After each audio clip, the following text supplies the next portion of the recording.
इससे पहले वाले 2 एपिसोड्स में हमने काइनेटिक्स ऑफ कॉम्प्लेक्स रिएक्शंस देखा था, जटिल अभिक्रियाओं की रासायनिक बलगति।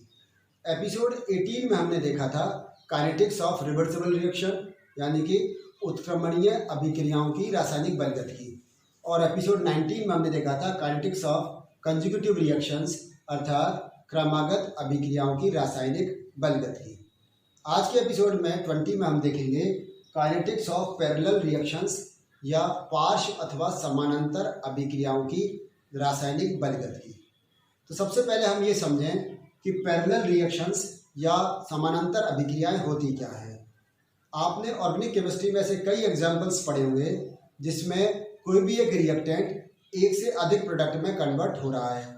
उसमें एक प्रोडक्ट अधिक मात्रा में बनता है और इसके अलावा कुछ प्रोडक्ट या 2 या 3 प्रोडक्ट कम मात्रा में बनते हैं। तो जो प्रोडक्ट अधिक मात्रा में बन रहा है उसको मेजर प्रोडक्ट कहते हैं, और इस प्रकार की जो रिएक्शन है जिसमें मेजर प्रोडक्ट बन रहा है उसको हम कहते हैं मेन रिएक्शन या मुख्य अभिक्रिया।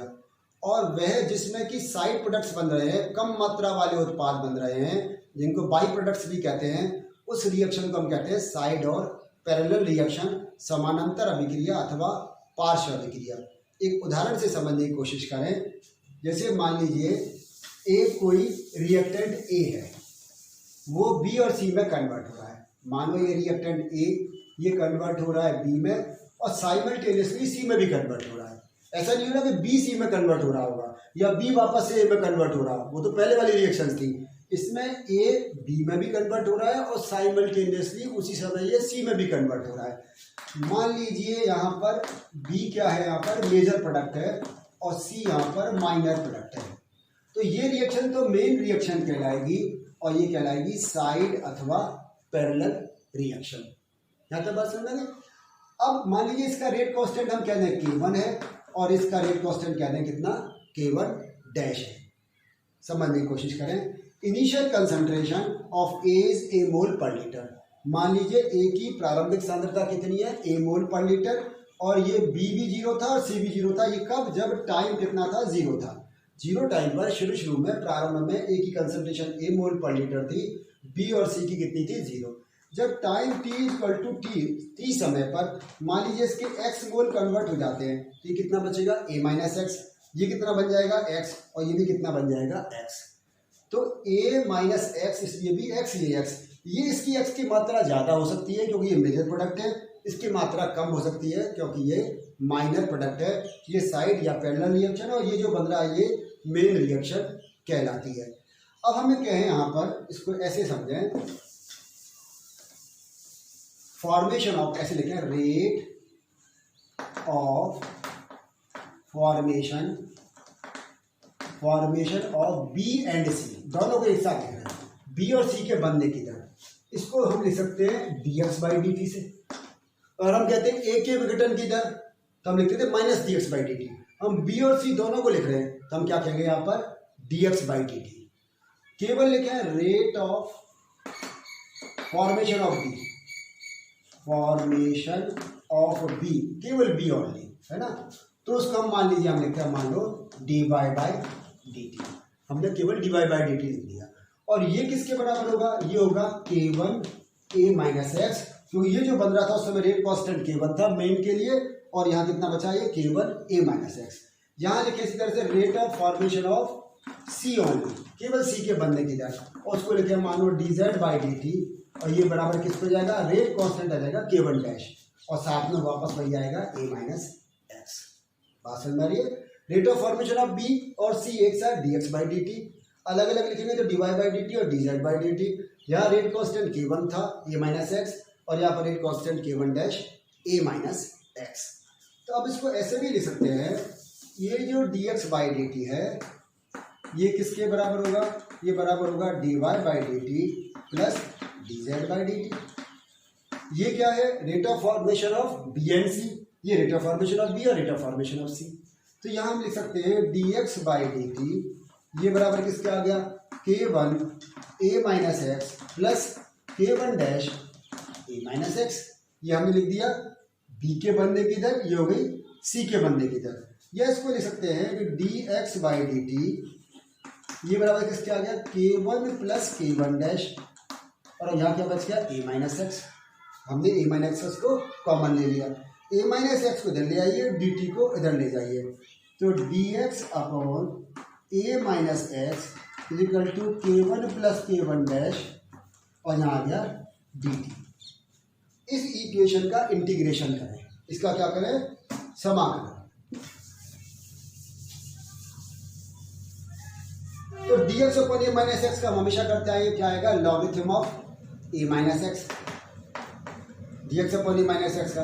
ये बराबर किसके आ गया K1 प्लस K1 डैश और t और प्लस c, तो यहाँ क्या आ गया minus logarithm of a minus x, ये बराबर आ गया K1 plus K1 dash dt का t और प्लस c, यहाँ पर क्या आ गया इंटीग्रेशन कांस्टेंट या फिर ये समाकलन स्थिरांक है। अब कंडीशन वही डालें, when t equal to 0 x was 0, जब t 0 था तो x 0 था, तो c की वैल्यू निकालें, ये सब 0 हो गया, ये 0 हो गया, तो c इक्वल टू क्या आ गया minus logarithm of a, minus logarithm of a, value substitute कर दीजिए, minus logarithm of a minus x is equal to K1 plus K1 dash, यहाँ पर t और माइनस लॉगरिथम ऑफ a। इस लॉगरिथम ऑफ a को इधर ले आए, तो यहाँ लिखिए K1 प्लस K1 डैश, यहाँ क्या आ गया लॉग 1 अपॉन टी, देखो ये टी इधर चला गया और लॉग ये माइनस के इधर जाके प्लस हो जाएगा, तो ऊपर आ जाएगा a upon a minus x, और इन द लास्ट हम क्या लिखेंगे K1 plus K1 dash, K1 plus K1 dash is equal to 2.303 upon T log a upon a minus x. ये K1 यहाँ पर क्या है, ये है rate constant for main reaction, ये K1 डैश यहाँ पर क्या है रेट कांस्टेंट फॉर साइड और parallel reaction, 2.303 upon T log a upon a minus x. ये आपको मालूम है initial concentration of reactant A है, और a माइनस एक्स यहाँ पर क्या है t समय पर A की शेष रह गई सांद्रता, remaining concentration of A at time t।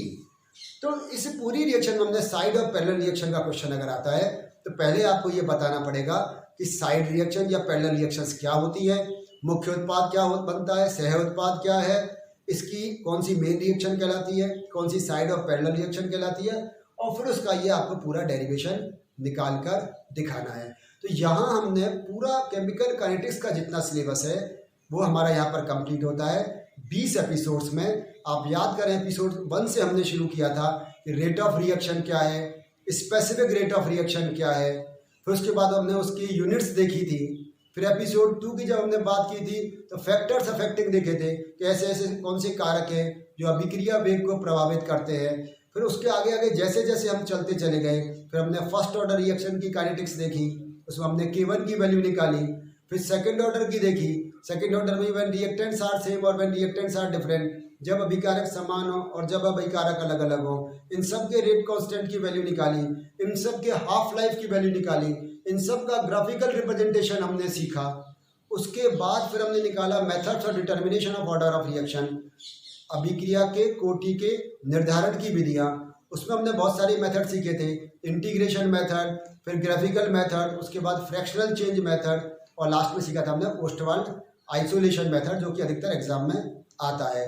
उसके बाद हमने रेडियो एक्टिव डिसइंटीग्रेशन सीखा था कि रेडियो एक्टिव विघटन की दर किस प्रकार होती है, वो प्रथम कोटि की अभिक्रिया के बराबर है। कुछ हमने स्यूडो ऑर्डर एग्जाम्पल्स भी देखे थे, स्यूडो ऑर्डर रिएक्शन या छद्म कोटि की अभिक्रियाएं देखी थी, इसमें अभिक्रिया की कोटि और अणुसंख्यकता में अंतर होता है। फिर उसके बाद हमने देखा था effect of temperature on reaction rate, अभिक्रिया वेग पर ताप की निर्भरता, जिसमें हमने temperature coefficient theory, RNS theory, collision theory, modified collision theory, और उसके बाद देखी थी हमने ट्रांजिशन स्टेट थ्योरी या जिसको हम theory of absolute reaction rate देखते हैं। अब लास्ट के जो 3 एपिसोड्स थे उनमें हमने देखा काइनेटिक्स ऑफ कॉम्प्लेक्स रिएक्शंस, जिसमें हमने सबसे पहले देखी रिवर्सिबल रिएक्शन, फिर देखा हमने काइनेटिक्स ऑफ कंसेक्यूटिव रिएक्शन, और सबसे लास्ट में आज हमने सीखा काइनेटिक्स ऑफ साइड और पैरेलल रिएक्शन। इस प्रकार टोटल सिलेबस यदि आप बात करें, चाहे कहीं से भी छोटी क्लास से शुरुआत हुई हो, क्लास 12 से शुरुआत करें और बीएससी पार्ट 3 तक पूरा केमिकल काइनेटिक्स का सिलेबस इसमें सारे इन 20 एपिसोड्स में आ गया है। इनको आप ध्यान से देखकर समझकर लिख सकते हैं और इनको एक एक एपिसोड का जब आप ध्यान से देखेंगे तो पूरी केमिकल काइनेटिक्स आपके समझ में बहुत अच्छी तरह आ जाएगी। धन्यवाद।